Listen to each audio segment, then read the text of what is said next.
So hi, I'm John. And I'm Willie. And we live in Seattle, where we grow a lot of our own food in our little urban homestead in West Seattle.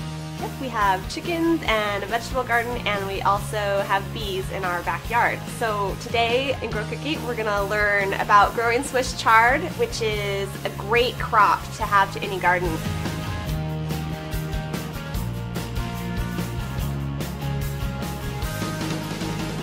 Swiss chard is something that we grow in our garden every year because you can eat it at different stages. You can eat it at the baby stage raw in salads, or you can let it mature. It gets really big leaves, and you can cook those leaves.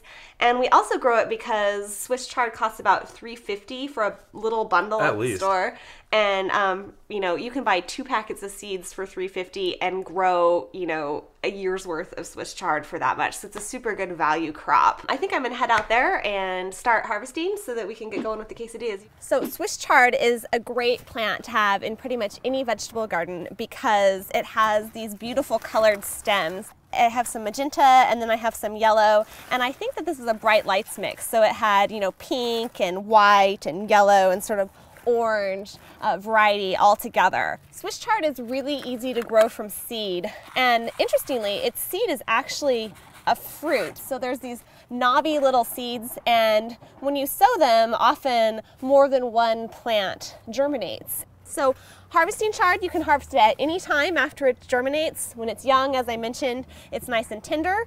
When it's bigger, it's best to cook it, and it's a good idea to just go ahead and use a knife to clip the Swiss chard right off at the base. So I'm going to harvest several leaves here because we're going to want to have about 3 cups of leaves for our quesadilla recipe. Even though it's just lunch for 2 today, I harvested a pretty big bunch because Swiss chard really cooks down, and because these stems are so thick, we're actually going to cut them off and not use them because they take a long time to cook and become tender. So we're just going to be using the leaf portions. So I had to harvest quite a bit for our lunch today. Now I'm just going to pull a few onions, and then we're going to head inside and make up the quesadillas. For this recipe, we're not going to use the big portions of the stalks. We're going to cut that out and remove that first. I'm actually going to go slicing upwards so I get it, the majority of it on each one. And then what you want to do is cut it into small, thin ribbons, starting from the outside and working your way down. So now we're washing these off just to make sure that they're nice and damp before we add them to the recipe. So the first thing with quesadillas is to turn your oven on to about 200 so that as you cook them, you can keep them warm in the oven. Then you want to turn on your stove to medium and heat up a cast iron or a non-stick skillet. Heat your oil. Let it heat up there for a minute. So when the oil starts to shimmer a little bit, you want to add in the onion. This is a 1/2 cup of onion. So after 2 or 3 minutes, the onion should be fairly translucent, and you want to sprinkle the spices over. So I've got a 1/2 teaspoon of coriander, a 1/2 teaspoon of cumin, and 2 teaspoons of this great chili powder, a little bit spicier than some. You just want to stir that around with the onion and let it cook for about 30 seconds until it's nice and fragrant. Then go ahead and add in the green chilies. And that was 3 green chilies that were chopped. Let them cook for about another minute or so. Then go ahead and put in the Swiss chard, and you want it to still be damp from when you rinsed it off. And it'll be a little bit of a challenge to fit it into this skillet, but it cooks down quickly, so you just start turning it over and it'll start wilting down pretty quick. If you have tongs, that's kind of the easiest way to stir stuff around. You want to cook the chard until it's tender and is wilted down and bright green.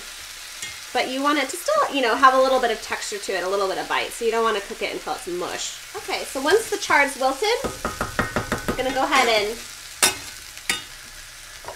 put it back into the bowl and then stir in the sour cream. You just want to wipe out the skillet. So turn the stove back on to medium, and then we're gonna put in a tortilla. And then we're gonna put about a quarter of this cheese on and wait till the cheese starts to melt before I add in the chard. Then you wanna scoop some sour cream, chard, spicy onion mixture in there. I actually at this point usually like to fold the tortilla over because it's nice and hot, and then just cook it on the upside down side until it's nice and toasted, and then I flip it over. So John? Hey, that looks ready. Yeah. Sorry, you get the messy one. All right. Hey, I'm starved. Looks pretty good. Yeah. This is delicious. A little spicier than normal. Looks good. I mean, it's probably not the healthiest dinner on the planet, but I feel a little bit better about adding chard to a quesadilla. I just like how much greens we're using. We stuffed them pretty full. Well, what I love about those quesadillas is they're just so fast to pull together. And they're definitely healthier than your average quesadilla. They feel a little lighter with the chard in them and a lot more flavorful. Yeah, definitely. So I hope you will have a chance to try these recipes and eat more greens out of your garden. And join us again on Grow Cook Eat, where we're gonna be talking about super easy recipes and growing food in your own backyard. And share your comments. So as you change the recipe or have recommendations, we want to hear about it. So stay in touch. Yeah, please do. Thank you.